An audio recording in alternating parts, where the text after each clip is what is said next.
So hello and welcome back to another banknote video. So anyway, apart from banknotes, stamps.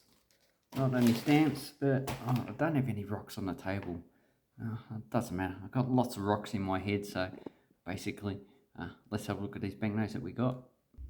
Okay, so I'd like to welcome you to my channel, and also I've got two coins, and they're small aluminium coins, but my name is Glenn, so welcome. So these two small aluminium coins are 1 and a 5 fen, and they're from the year. So if you're not too familiar with Chinese dating system, basically these are from the Republic. So the Empire. Yes, we all know the Empire, the Sith Lord. Actually, Sith Lord's in charge of the Empire now. Okay, so it says Republic of China. So we've got 29. So what's 29 plus 11? That's 40. So these are roughly dated 1940. And there's 1 and 5 fen. But the interesting thing is on the back, we have the earliest money that China issued. So this is called spade money because it looks like a spade. It has two characters. Oh, I don't recognize the characters. And China also issued carry money in metals, like I think they made them out of wood, they made them out of metal, like bronze, copper, lots of different things. And they also issued knife money, which is very interesting. And these ones have a mintage of quite a few 100 million, but because they're aluminium, I would say very few of them would survive if you drop them in the ground. They'll probably last just a few years and then they'll disappear because this corrodes very quickly in the ground. So yeah, this one's probably about $5 each. Quite a nice coin, and I don't have those, so that's why I got them. Okay, so you're probably wondering why I got one of the Japanese government. Maybe I'm a spy for the Japanese government, or maybe I'm a spy for the Chinese government, or maybe I'm just a spy for every government. So anyway, so what we have here is we have World War II banknotes.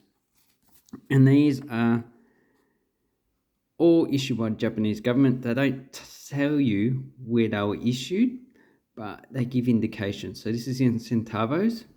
Which occupation... so we got... How many we got? 4. Oh, we got 5. We got ones issued in yen, in sen.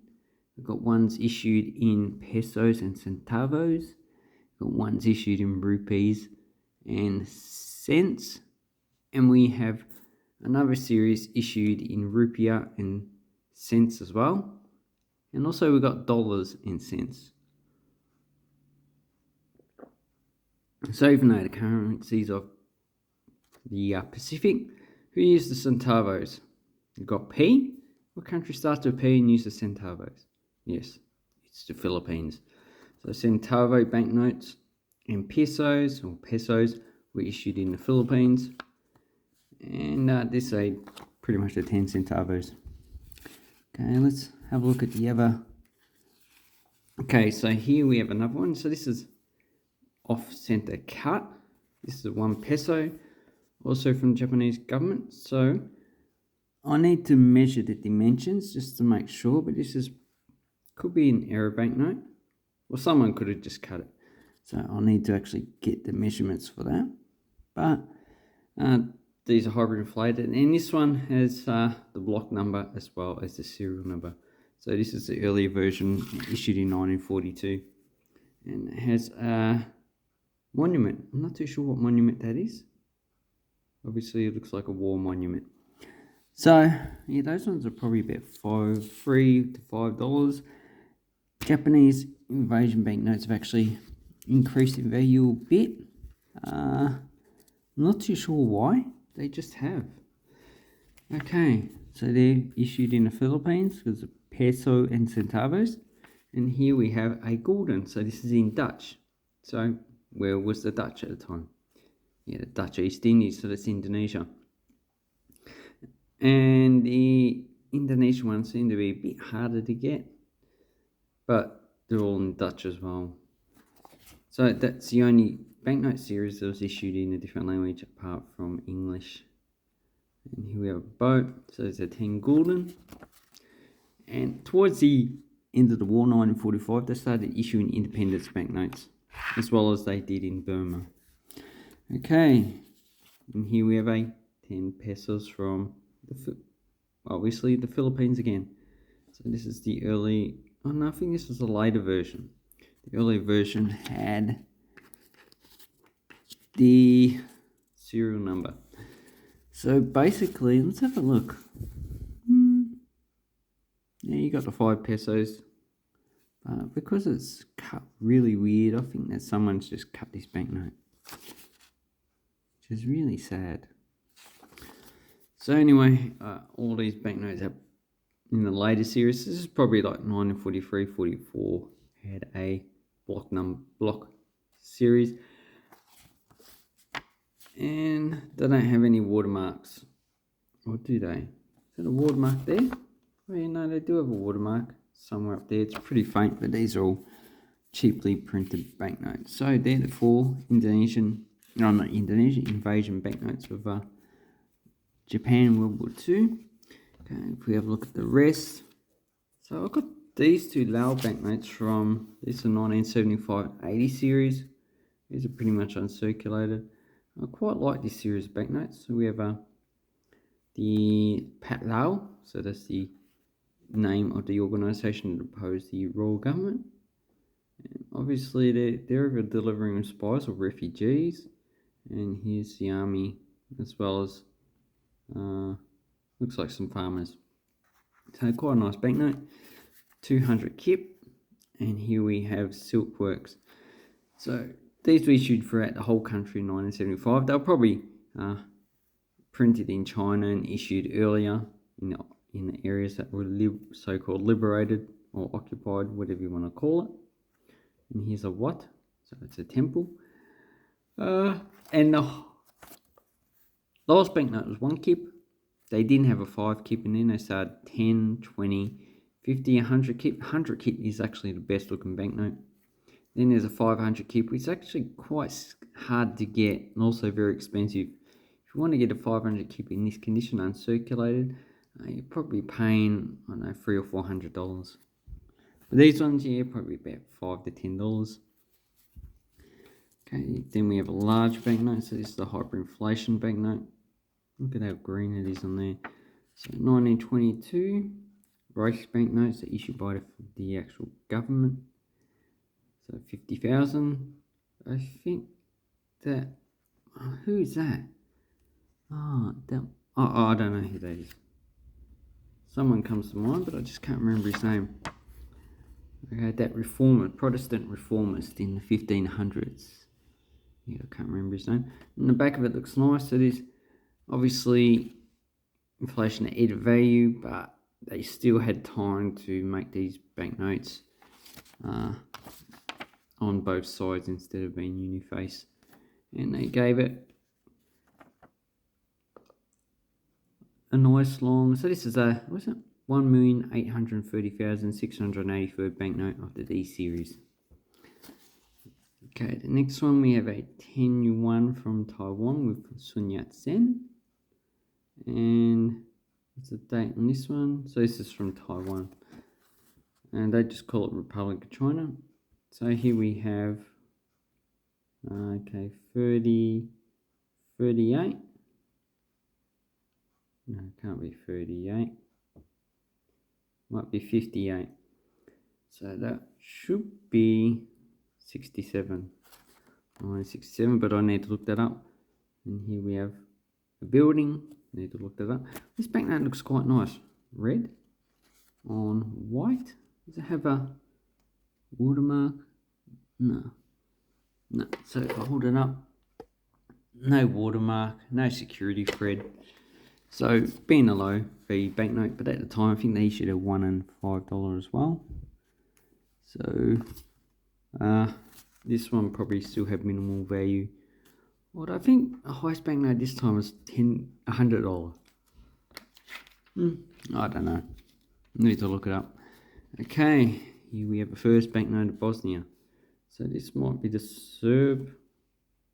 Is it the Serb? I need to look that up because I haven't collected too many Bosnian banknotes. I think no, it might be the actual central government because it has Latin first instead of Cyrillic. This is 2012. So this is equivalent to 10 Australian dollars. You probably can't change it bank here because not many banks would handle Bosnian currency.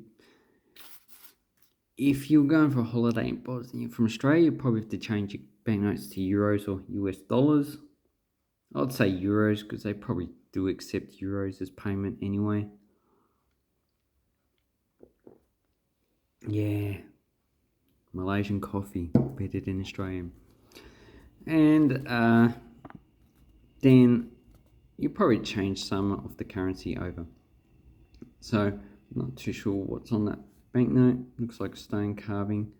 And here we have security features. So that's quite a nice banknote. And about time I got one too. Then we have an Italian 500 lira, equivalent to 50 cents when that's circulated. In 1982 they issued a coin, a bimetal coin to replace these. But before 1975 they did have silver 500 lira coins which circulated along with the banknote. And basically at the time I probably would have preferred the coin, although it might have been heavier, you know, it had some value. And that might be, oh my Roman gods are, oh Dad, who has the wings on their head? Hermes? Demeter? Anyway, that's supposed to be one of the Roman gods. There we go, we have the coat of arms of Italy, which is a star in a reef. Probably think that's communist, but it does predate most of the communist countries. And here we have, okay, we've got Pegasus, that's probably Zeus, or whatever the Roman equivalent is. Quite a nice banknote, so these are probably about $5 to $10. The last one we have is a tie. So this is, I think, the 1955 1 baht and printed by Thomas de la Rue, company that still exists. So here we have the Parliament. I think it's the Parliament, or is it the throne room? Okay, we have Rama the Ninth on here.